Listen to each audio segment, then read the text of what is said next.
নোয়াখালী ২ আসনে স্বতন্ত্র প্রার্থী কাজী মোহাম্মদ মফিজুর রহমান ও বিএনপির মনোনীত প্রার্থী জয়নুল আবেদিন ফারুকের গাড়িতে পৃথক স্থানে হামলা ও গুলিবর্ষণের অভিযোগ উঠেছে।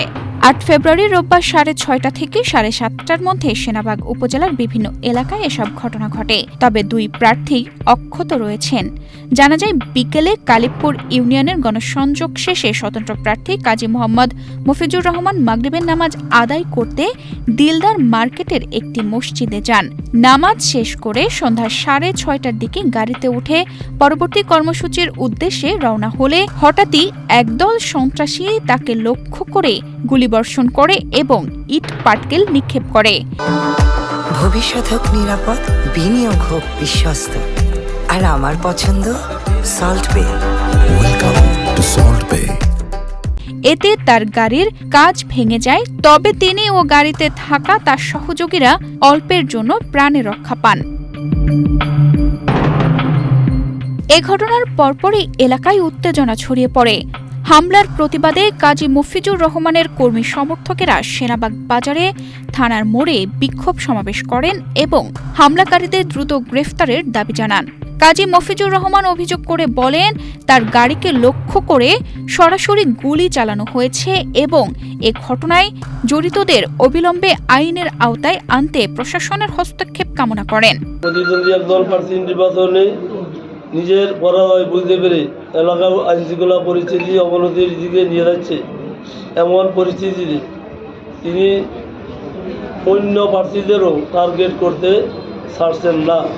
এটি শুধুমাত্র নির্বাচনী সংস্কৃতির প্রতিগত করছে না, বরং সাধারণ জনগণের নিরাপত্তাও ঝুঁকির মধ্যে ফেলে দিচ্ছে। এর কিছুক্ষণ পরেই সেনাবাগ পৌর এলাকায় বিএনপির মনোনীত প্রার্থী জয়নুল আবেদিন ফারুকের গাড়িতেও হামলার ঘটনা ঘটে।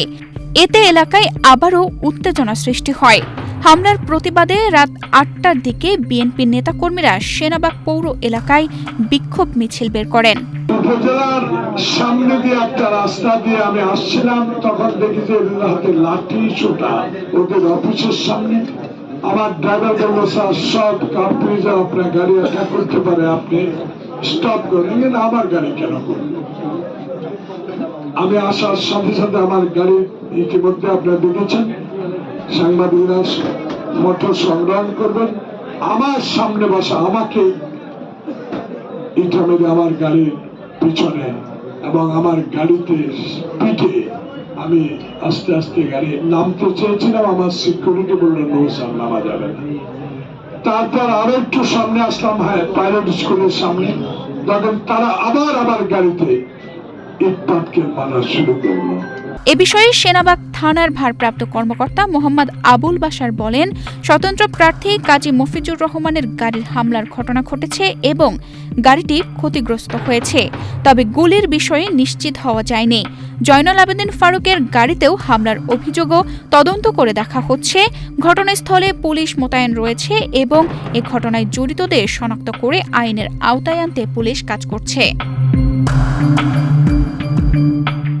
তানজিদা রহমান, ইনায়া, বাংলাদেশ প্রতিদিন।